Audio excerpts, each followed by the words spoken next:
the flattening of the curve. The increases slow down, it flattens out for a period of time. Nobody knows how long, because nobody's been here before. But if you look at the number of total admissions, 18,000, 18,000, 18,000, 18,000, that's definitely a flattening. That is good news. Still going up a little bit, by the way. Go back a second. Still going up a little bit, but a basic flattening as opposed to increasing gaps. The total number of hospitalizations, net, down, a little bit up, a little bit down, but overall just follow the line. Don't get caught up in the day-to-day. As we say, the 3-day rolling average, which is more accurate than any one day, is down again. The net change in ICU admissions is down. Again, I discount this ICU admissions because the old demarcation of an ICU bed in a hospital and a regular bed in a hospital is gone. Almost every bed is basically an ICU bed. Net change in ICU admissions is also down. Intubations is real. Intubations is the worst signal. People who are intubated wind up on a ventilator most often do not come off the ventilator, somewhere 70%, 80%, depending on who you talk to. So this is a scary number. When that's down, it's good, and that is down. The 3-day rolling average is down, so that's good news. We were worried about the spread from New York City to suburbs, upstate, and we have been very aggressive. When we get a little cluster, a spot that's acting up, we jump on it. This is like watching a fire going through dry grass with a strong wind, and it's blowing the fire, and a couple of embers wind up on one side of the field, and the embers start to catch fire, and that's a cluster, and you have to run over to those embers and stamp them out right away before they grow. But you see the stabilization there, and that has been good too. This is a new take on it. We talk about net hospitalizations. This is the number of new COVID hospitalizations to date. This is how many new COVID diagnoses or people walking into the hospital had COVID. So you see still about 2,000 people per day are walking in or being diagnosed with COVID. So you're still increasing the hospital population initially by 2,000 people who are testing positive for COVID, but on the other side of the healthcare system, people are being discharged on the other end. So the net is what we talk about, because we've always been worried about lack of capacity in the hospital system, where you pour the water into the glass and the glass overfills, where the hospital system just can't handle the number of people coming in. And that's why we've been studying the net. But this says, take a deep breath. You still have 2,000 people per day who are coming into the hospital system. And the terrible news is as terrible as it gets, and the worst news I've had to deliver to the people of this state as governor of New York, and the worst news I've had to live with on a personal level. Number of deaths is 671, not as bad as it has been in the past, but basically flat, and basically flat at a horrific level of pain and grief and sorrow. This is 671 people who passed away on Easter Sunday. For me, I'm Catholic. Easter Sunday is the high holy day in many ways, and one of the high holy days. And to have this happen over this weekend is really, really especially tragic. And they are all in our thoughts and prayers. That raises the death total to 10,056. Again, for perspective, 10,000, 2,700 lives were lost in 9/11, and 9/11 changed every New Yorker who was in a position to appreciate on that day what happened. And the number of lives lost was horrific after 9/11, and the grief was horrific. And we are at 10,000 deaths. New York, 10,000 deaths. New Jersey, 2,000 deaths. Massachusetts, 756, and then you have the state of Michigan. Why New York? Why are we seeing this level of infection? Well, why cities across the country? It's very simple. It's about density. It's about the number of people in a small geographic location allowing that virus to spread, and that virus is very good at what it does. It is a killer. It is very good at spreading. It is very contagious, and the dense environments are its feeding grounds. We learned that lesson very early on. Remember, we had one of the first hot spots in the nation. One of the most intense clusters was New Rochelle, New York. New Rochelle is in Westchester County. It's not in New York City. Why New Rochelle? And that's what I was so concerned about early on. We didn't know what we were looking at. Why New Rochelle? Because in New Rochelle, one person or two people who were infected were in dense gatherings with hundreds of people, and it spread like wildfire. So it's not just a dense city or a dense community. It's any person in a dense environment. You can be in a very rural county. You know, people think New York, oh, it's all New York City. No, no, we have counties that have more cows than people by population. You can be anywhere. But if you have a person who's infected in a room of 200 people, 300 people, 400 people, now you have a problem. This goes back to the Spanish flu, where some cities canceled parades, other cities didn't cancel parades. We went through these numbers when we had the decision on the St. Patrick's Day parade, which Bernadette still will not forgive me for. But you can have a parade in a relatively small city, but you bring people together, and this virus has a feeding frenzy. Where do we go from here? Question of reopening, which everyone wants to do, and everybody wants to do yesterday. I am at the top of that list. We have to understand on the reopening, as much as we have this emotion, we want it to happen, and we want it to happen now, and we can't take this anymore, and everyone feels the same. It is a delicate balance. Remember what we have to do on reopening.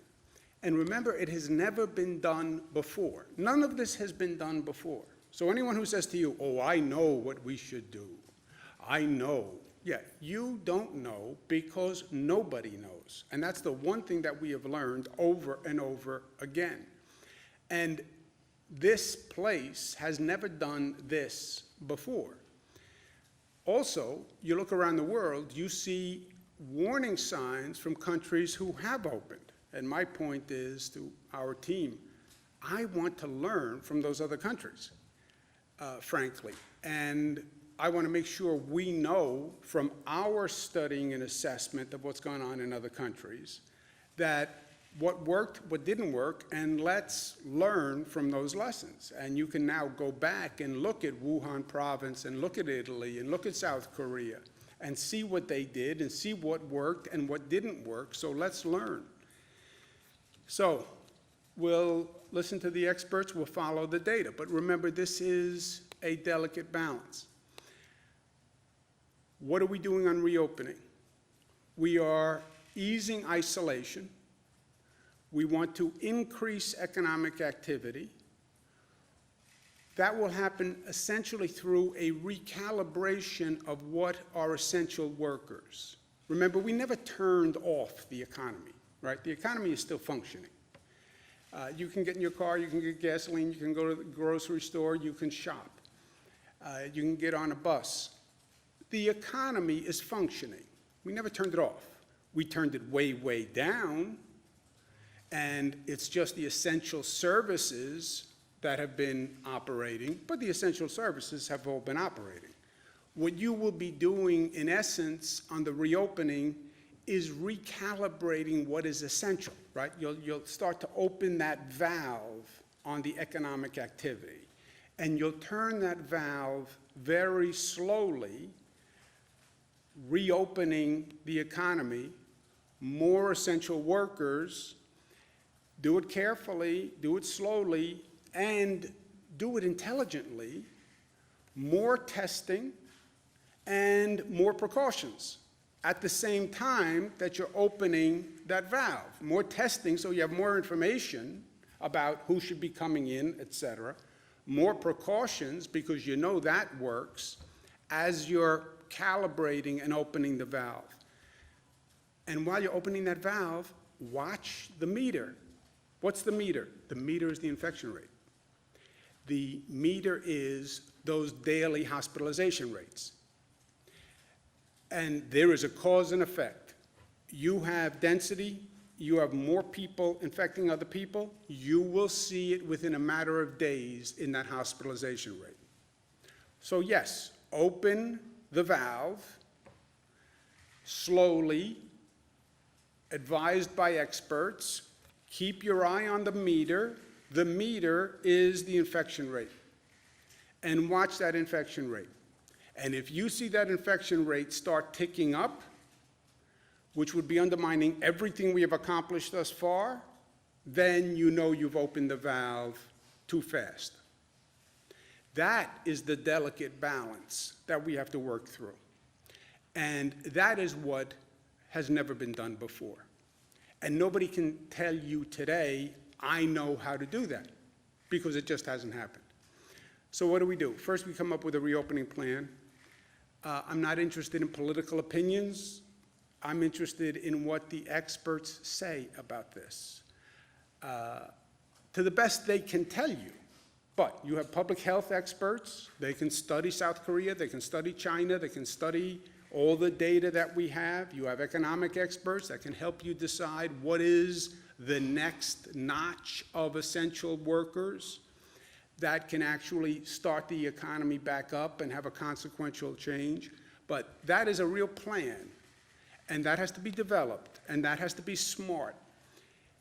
The wider the geographic area for that plan, the better, because this virus doesn't understand governmental boundaries. Well, I'm Westchester County, so you virus have to stop before entering here and follow my rules. No. The virus follows its own boundaries and its own guidelines, and it doesn't have any. The geographic area that is an economic area, a workforce area, a transportation area, that's the relevant area that we have to be looking at. You have to coordinate all these systems. You can't start one system without starting the other systems. You can't start the economic system without starting the transportation system.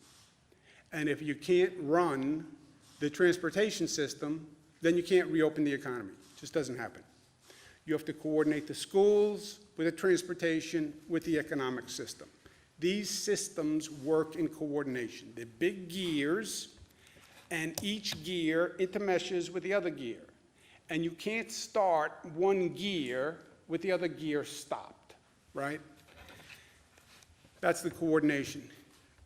You're going to need federal support, and you're going to need smart legislation passed by the federal government that actually attends to the need, as opposed to normal political considerations. Testing is going to be key, and that's a new frontier for us also. This state is probably the most aggressive state in the nation in actually getting the testing up. We test more than any other state.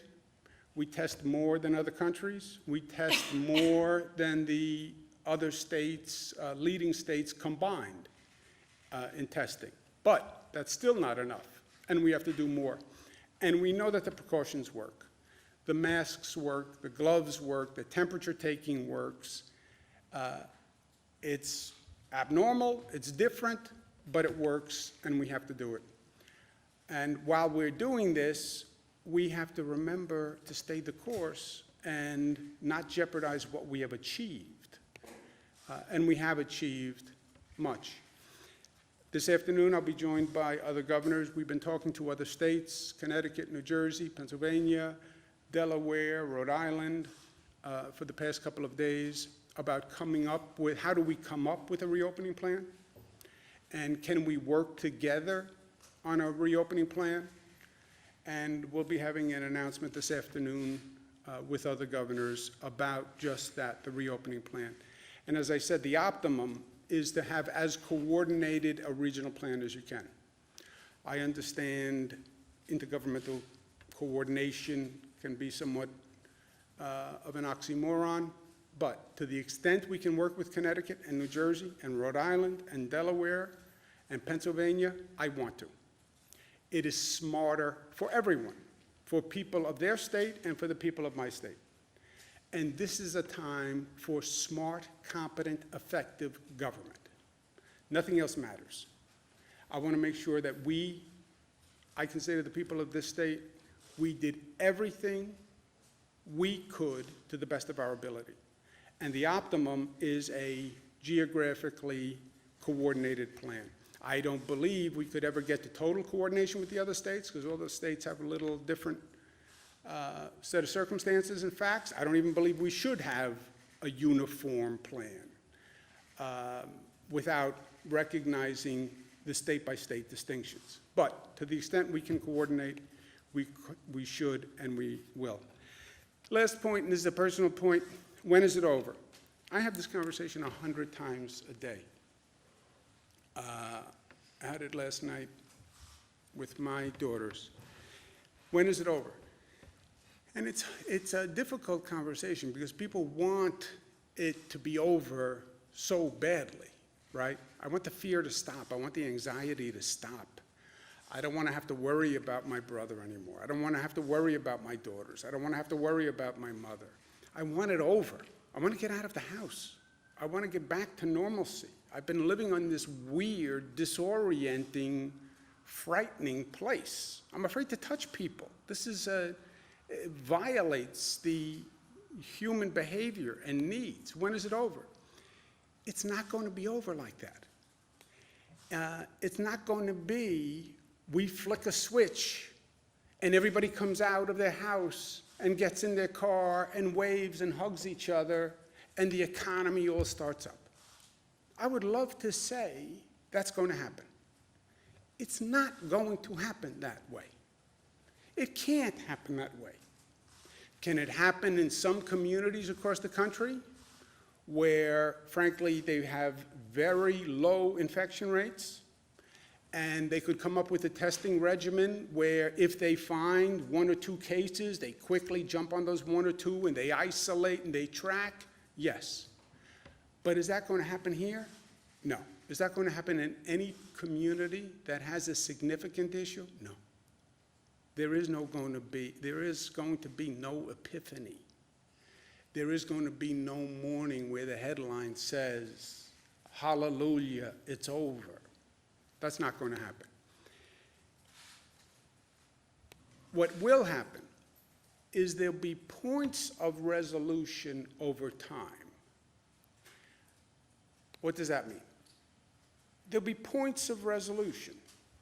There'll be points where we can say we've accomplished something, we should feel better, we should feel more calm, we should feel more relaxed, and it will be incremental.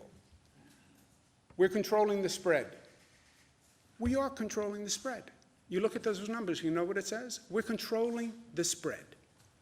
I was afraid that it was going to infect my family no matter what I did. We're past that. If you isolate, if you take the precautions, your family won't get infected. We can control the spread. Feel good about that. Because, by the way, we could have gotten to a point where we said, we can't control this damn thing. We can't control it. It's in the air. It gets into your house. It doesn't matter. You close the door. It comes under the door. You could have gotten there. We're not there. Those numbers say we can control the spread. Feel good about that. The worst is over. Yeah, if we continue to be smart going forward, because remember, we have the hand on that valve. You turn that valve too fast, you'll see that number jump right back. But yes, I think you can say the worst is over, because the worst here are people dying. That's the worst. The worst doesn't get any bad than this worst. And this worst is people die. That's the worst. And Winston Churchill, I mentioned the other day, the end of the beginning. Yes, we can control the spread, and we can reduce the number of people who die, and our healthcare system can do phenomenal work and rise to the occasion and deal with this beast. It has not overwhelmed the healthcare system. We have controlled the spread. And there is confidence to be taken in that. And that's an accomplishment. And it was a heck of an accomplishment. Those healthcare workers, for the rest of my life, I will say nothing but thank you to them. And I was not sure that we could keep the tide from overwhelming our hospital capacity. And they did. Feel good about that. And I believe the worst is over if we continue to be smart. And I believe we can now start on the path to normalcy. And we can have a plan where you start to see some businesses reopening, understanding the delicate balance. I think there'll become a point where there's an announcement that we have a medical treatment, that you can get sick, but they found an antiviral medication that can help you treat the disease. So take another deep breath when we get to that point, because, okay, you get infected, but there's a drug regimen that can help you. And then you'll get to a point where they announce, we have a proven vaccine. That's when it's over. That's really when it's over. They have a vaccine, it's been tested, it's been proven, they can produce it, you're going to get a vaccine, this is a thing of the past, don't worry about it, close the chapter, move on. Okay, when do we get there? 12 months to 18 months. I can't believe you said 12 months to 18 months, as Kara said to me. It's 12 months to 18 months. When Dr. Fauci says how long until a vaccine, he says 12 months to 18 months. When the FDA is asked how long until you get a vaccine, they say 12 months to 18 months. That is the point. When you ask me, when can I do a deep breath for the first time in 5 weeks? When they say we have a vaccine. That's when it is over. But there will be points between now and then where we should feel more confident and we should feel better. Well, I want it to be over tomorrow. I get it. I want it to be over tomorrow. I want it to be over tomorrow more than you want it to be over tomorrow. But that's not reality. So let's calibrate our expectations. And in the meantime, stay the course, because we have accomplished a lot through heroic efforts of healthcare workers, police officers, transportation workers who showed up to drive those trains and buses every day. I mean, people just doing extraordinarily brave, generous, courageous things every day, literally putting their lives at risk for the public. And we have flattened that curve by people's actions, which, remember, is why those projection models were all wrong. The projection models were high, they weren't wrong, it's a bad word. What they were saying is this is where the infection will go if unabated. What's the question mark on whether or not you can abate it? Can you put forth a government policy, but more, will people listen to the government policy? You have 19 million people in New York. I could stand up here all day long and say, you must social distance, you must stay home. If New Yorkers don't believe it, if Americans don't believe it, if they question their government, if I don't have credibility, why do I stand here and go through all the facts? I'm not asking any New Yorker to take my word for anything. I'm not asking any American, take my word for it. Here are the facts. I'll give you the facts. The good facts, the bad facts, the ugly facts, you get all the facts. You tell me what you decide. They decided on the facts that they would comply. And they've done things I would have never dreamed that they would do. and they've actually made significant progress. Do not reverse the progress that we have made in our zeal to reopen and get back to normal. That's going to be the challenge going forward. But we'll do it because we are New York tough, and tough is not just tough.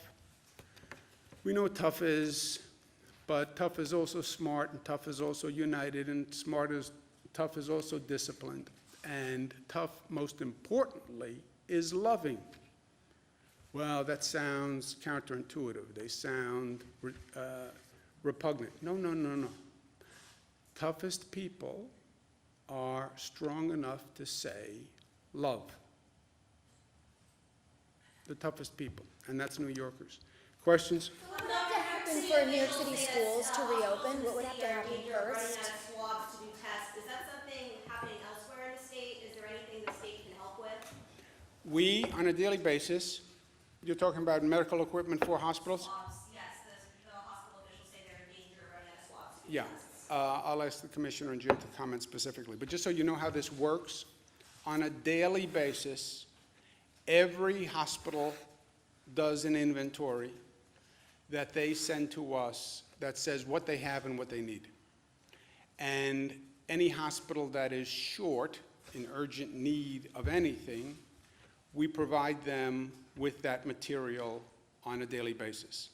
We do not have any hospital that has said to us, we have an urgent need for X that we have not been able to fulfill. Two caveats. You can have employees in a hospital who say, I don't like this protocol, I don't like what the hospital is telling me to do. That's a different set of issues. Second caveat, you can have a hospital say, I only have a 3-day supply, and that makes me very nervous. I normally have a 2-month supply. Yes, I know that. Nobody has a 2-month supply of anything. So operating on that constrained timetable, that's where we are. But Jim? After we received that question yesterday, we reached out to the hospitals in New York City. There was one, the Medicis network, that would like some new swabs. We are sending them 200 test kits today, so they'll have that, but they're not out. They just wanted some in the future. And to the governor's point, I was on the phone with about a dozen of the hospital systems today, and just what he said. People get a little nervous about running out of masks and things like that, but often they have like a 30-day supply or a 25-day supply, and we monitor that on a day-to-day basis with them. So as they need it, we'll send it to them. And have you learned anything about why frontline healthcare workers are saying that they're being asked to ration PPE? Is that sort of along with the first caveat? Yes, I mean, and I think Melissa spoke to that yesterday on the various protocols, and we're working very closely with the hospitals as well as the frontline workers to get them the needed supplies. I'm sorry, Bernadette, As you're talking about reopening the economy, but also specific to schools, what would have to happen first for schools to open, specifically in New York City, in regards to this plan that you're they have to work together, Bernadette. I don't believe you can't open one system, it's the gears, which is an analogy and a metaphor that doesn't work for anyone except for me, but that's okay, because it works for me. You have 3 big gears, okay? You have transportation, you have economic, you have schools. Let's take just those 3. You want to start turning one gear. They all intermesh. You have to turn the other 2 gears. You can't tell me to go back to work. I live in Nassau County. Well, let's say I live in Westchester County, because I did. You can't tell me go back to work in New York City if you don't have the transit system operating. I take the train from Westchester to New York City. I can't go back to work unless you have a train, unless you want everyone to drive, which will be pandemonium in 4 minutes. You want me to go back to work, who's going to watch my children if the schools are closed, right? For many working people in New York, the education system is who watches their children during the day. That was one of the problems with closing the schools in the first place, where people were very critical of, everybody is a critic, but people didn't want to close the schools because they said then the hospital workers won't be able to show up because the children will be at home. And if hospital workers don't show up, then you have a real problem, because our major fear was the collapse of the hospital system. So all of these things have to be coordinated, and they have to be coordinated on a statewide basis. Now look, when I closed all the schools in the downstate area, there were many school districts that disagreed. We have like 700 school districts in this state. Right now, all the school districts basically make their own decisions. I know, but in a situation like this, you can't allow 700 school districts to make their own decisions. You can consult, you can try to cooperate, et cetera. But we have to have one plan at the end of the day, because then we have to take New York and try to coordinate it with New Jersey and Connecticut and Delaware and Pennsylvania and Rhode Island to the best we can. And this virus doesn't understand school district boundaries. And these systems we're talking about don't work on any of these boundaries. Schools, transportation, jobs, they don't work on a county basis. It doesn't work that way. Suffolk County, that's a nice delineation for a lot of issues, but none of the issues that we're talking about. So the entire downstate area is one area, metropolitan area. Then you have upstate. You could argue there should be a differentiation based on numbers, or could be a differentiation.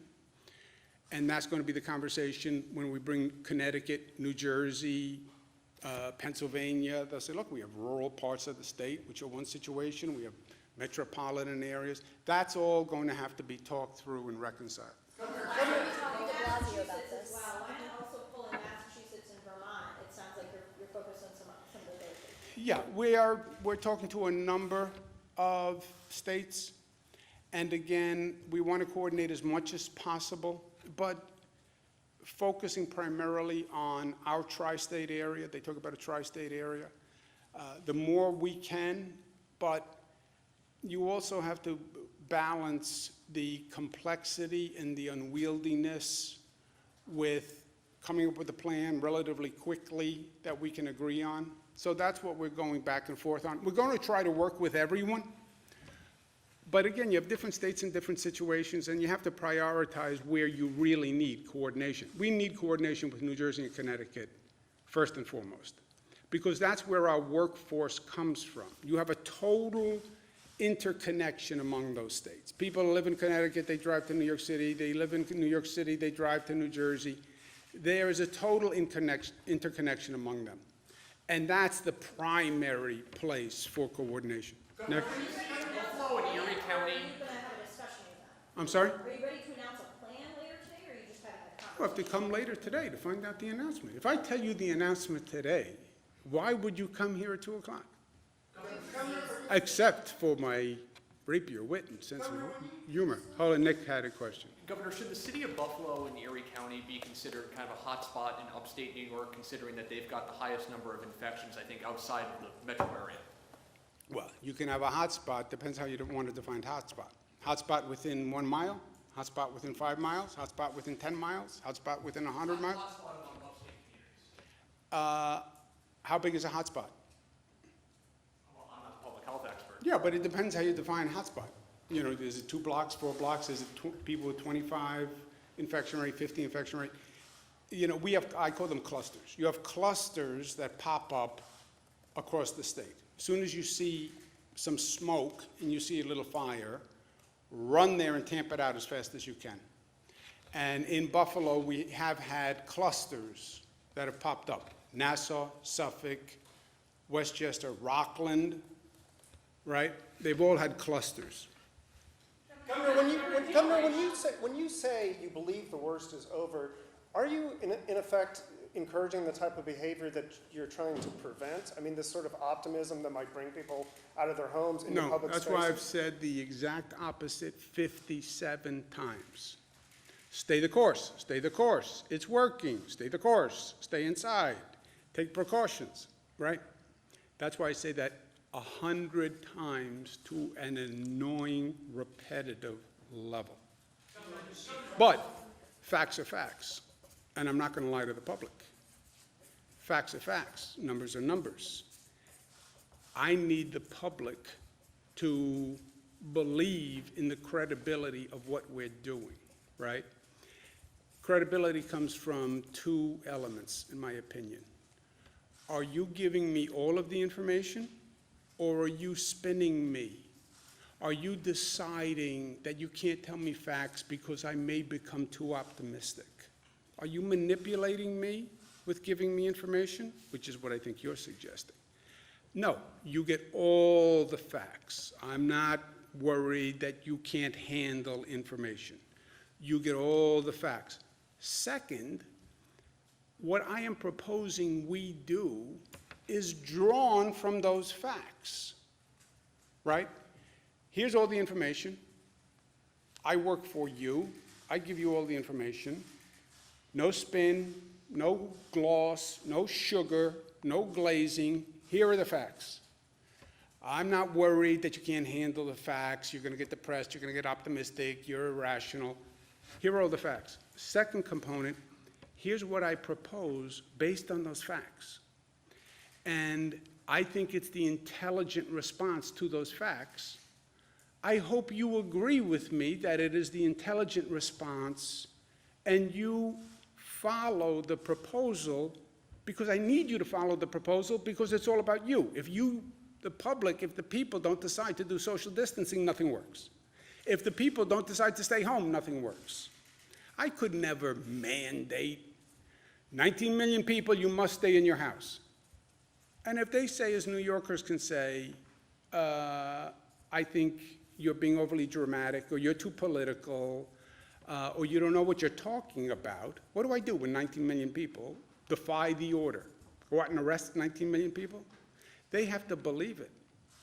So they get all the facts. I'm not going to shape the information they get. Here are all the numbers. But, and here's my policy based on the numbers. And here's what I suggest, and I hope you think it is not only credible, but competent and smart. And I hope you accept it. It's the best I can do. Joseph? All those numbers that we have, the amount of people hospitalized are at a record high, the amount of people in the ICU are at a record high. We just crossed over into 10,000 deaths in New York. What makes you feel so confident that the worst is over? I'm not confident that the worst is over. I said, if you look at the numbers, 18,000, 18,000, 18,000, 18,000, 18,000, the numbers suggest a plateauing, slight increase, but a plateauing, which is what the experts have talked about. That's what the numbers say. I also say, whatever those numbers say is a direct result of what we do. I've said, if we do something stupid, you will see those numbers go right back up tomorrow. Period. The worst can be over, and it is over, unless we do something reckless. And you can turn those numbers on 2 or 3 days of reckless behavior. It's like being on a diet, right? You get on the scale every morning. I lost 5 pounds. I lost 5 pounds. I've lost 5 pounds. Oh, you're declaring that you have lost 5 pounds forever. No. I lose self-discipline today, and I go home, and I eat like a horse, and I'll get on that scale. It's going to give me a different number tomorrow. It is directly a result of what you do today. The number is down because we brought the number down. God did not do that. Fate did not do that. Destiny did not do that. A lot of pain and suffering did that. And that's why we lost 5 pounds. Because we went out every day and we exercised and we burned more calories than we ate. That's how it works. It's math. And if you don't continue to do that, you're going to see that number go back up. And that will be a tragedy if that number goes back up. Obviously, we've gotten to a point where the hospital. Repeatedly declined to provide a list or the number of cases at each nursing home in New York State, citing patient confidentiality. Can you explain how it is a breach of patient confidentiality, just to release the total number of cases at each facility?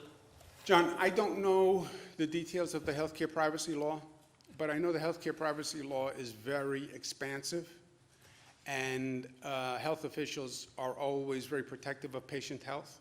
But I don't know the law well enough to answer you, but I can get you an answer today. I can have the healthcare council show you. Zucker certainly does. I mean, HIPAA generally prevents the release of personally identifiable information. How is it personally identifiable just to release top-line numbers at each facility? Okay, but just so we're clear, Commissioner Zucker is a doctor, and I respect doctors. I love doctors. My sister's a doctor, but he's not a lawyer. Go ahead. Let me hear your legal opinion, medical doctor. I'm interested. What do you think? Do you So know? Well, I think, I understand the HIPAA law. I think the issue here, as I mentioned previously, this is their home. These nursing homes are their home. And we want to make sure we protect their privacy in that sense as well. It's not just an issue of sort of saying that there's a HIPAA law. It's that there's nowhere they're going to go, and we don't want to put information out about that.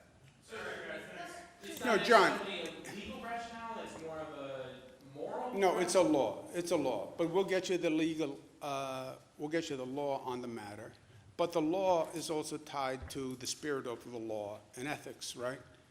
You don't want to invade people's privacy. We give you everything I have that doesn't invade someone's personal privacy. Otherwise, there's no secret to number of deaths in nursing homes, right?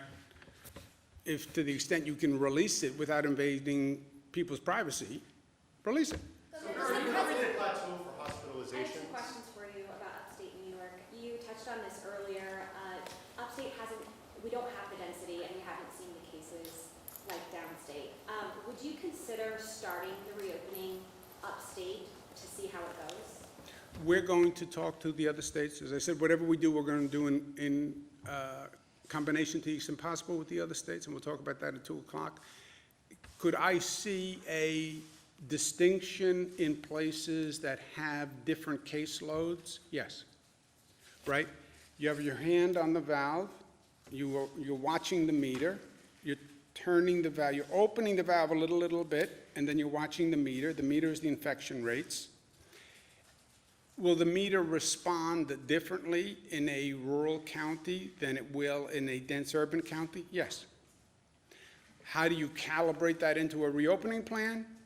That's what we have to think through. Another thing is, we've had countless people contact us about unemployment. How is the new platform working, and how long is it taking for people to get their checks? The new platform is working much better. Amen. The Department of Labor website basically crashed when it was overwhelmed by the number of callers for unemployment. Unbelievably, we had 1,000 people working on the website, handling the calls. 1,000 people could not handle the input, which is just phenomenal. But we changed the system, we changed the website, and Melissa can speak to that. The new platform got up and running on Friday. We've gotten a lot of positive feedback. It's much more streamlined. I think it went from 150 questions down to 20 questions. And as of about an hour ago, before we walked into this briefing, the latest numbers I got from DOL was 200,000 calls were made between Friday morning and last night. They're on the phones again this morning. I can't give you an exact answer on when the checks go out. I can get that to you. I think as soon as the application process is done and you're accepted, they go. But I want to give you something more specific than that so we can get back to you after this. And just calls made? So 200,000 calls were made. Not everyone answers the phone. And by the way, for the public who's listening right now, if a call comes up and you're on that list and it's private, answer it, please, because that is the Department of Labor calling to finish your process. So when I say 200,000 calls were made, 200 attempts were made, and then there's obviously, it's a percentage of that where they've actually connected. The calls where they've connected, they do close out the applications. And from what I've heard, that's been very successful. I can get you the completed number after this. There's like one more question. Next. Governor, are you worried that President Trump is going to fire Dr. Fauci? Oh, I would be. Look, I think Dr. Fauci is great. I think Americans trust him. He's been very helpful to me as governor. I've called him numerous times. He's very good at getting back.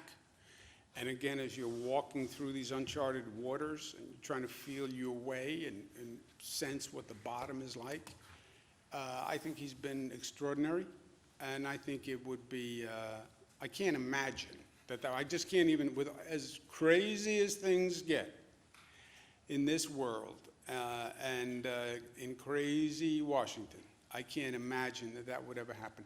Anyone, did I say anything we need to correct, anything that I didn't say that was right? I would just, For Buffalo, Nick, we've been following Buffalo very closely. There are 200 positive cases, hospitalizations right now in Buffalo. That's up from 225 of a couple of days ago. So it's pretty stable right now.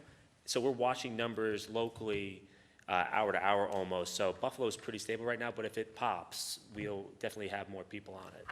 Melissa, you want to say something? Rob, do you want to say anything? I'm going to be back at 2 o'clock. I'm going to be back at 2 o'clock. Hold it. Note it for 2 o'clock. I'm going to be back at 2 o'clock. You won't be coming 2 o'clock, Jesse. I know you. You won't be back if I tell you. I'll see you at 2 o'clock. Thank you, guys. Thank you.